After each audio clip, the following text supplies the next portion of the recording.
Finally এবাৰ বিহু হ'ব আৰু আমিও এবাৰ বিহু চাম আৰু মই তোমালোকক কৈ আছো এবাৰ তোমালোকে পাপন ডাকে নোচোৱা কিয় জুবিন ডাকে নোচোৱা কিয় এবাৰ আমি বিহু চাম আৰু নিজৰ লগৰ লগতে নহওক কিয় পৰিয়ালৰ লগতে নহওক এইবাৰ বিহু আমি চাবলৈ যাম। এইখিনি কথা শুনাৰ লগে লগে আমি ওলাই আহিলোঁ আজি বিহু চাবলৈ। তেনেহ'লে বলক আজিৰ এই ব্লগটো আৰম্ভ কৰোঁ। আমি দেখাই আছোঁ নুনমাটি বিহু সন্মিলন। এয়া আমি বৰ্তমান উপস্থিত হৈ আছোঁ। ইয়াতে যথেষ্টখিনি মানুহ বৰ্তমান উপস্থিত হৈছে আৰু মানুহ আহি আছে আৰু আজি নুনমাটিত প্ৰগ্ৰেম আছে প্ৰিয়ংকা ভৰালীৰ। তেনেহ'লে আহক এই নুনমাটি বিহু সন্মিলনৰ এটা হুঁচৰি উপভোগ কৰোঁ।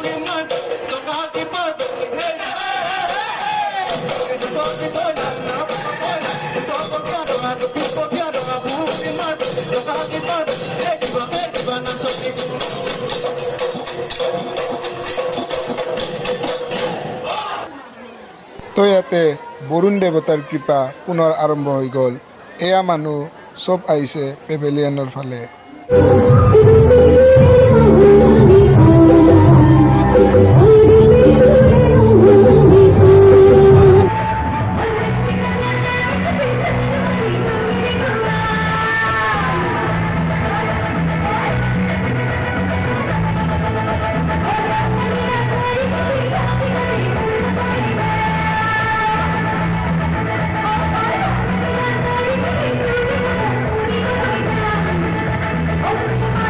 নুনমাটিৰ বিহুক বাই বাই দি এতিয়া আমি বৰ্তমান গৈ আছোঁ আমাৰ আজিৰ মুখ্য স্থান খাৰঘুলিৰ পাপনদাৰ বিহু শ্ব' চাবলৈ। তেনেহ'লে বলক পাপনদাৰ বিহু শ্ব'লৈ গৈ থাকোঁ।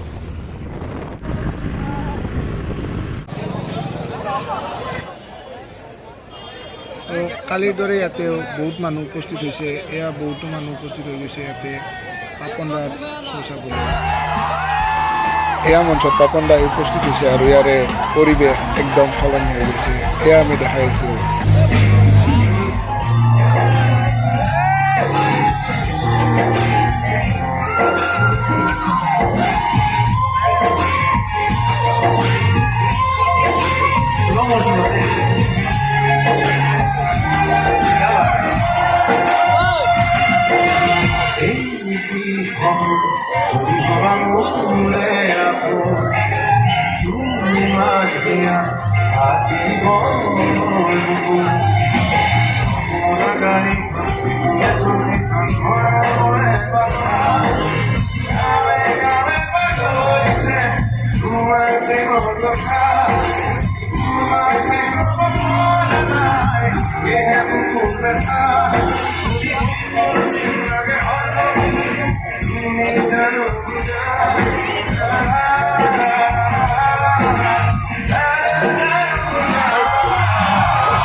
আপোন নিসংগতা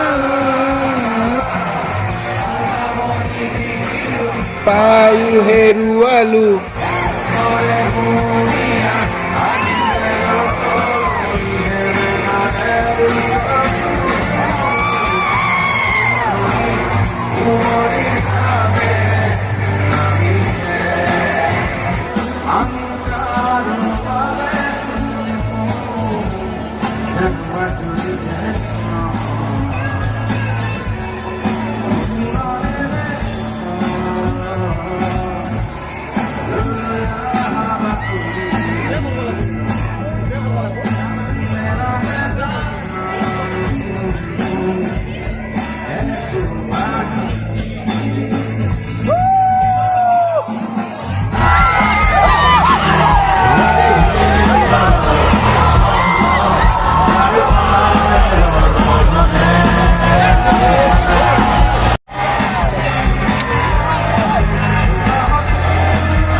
বাই বাই বাই বাই সেইকাৰণে তোমালোকে ৰেডি হোৱা কাৰণ এইবাৰ বিহু হ'ব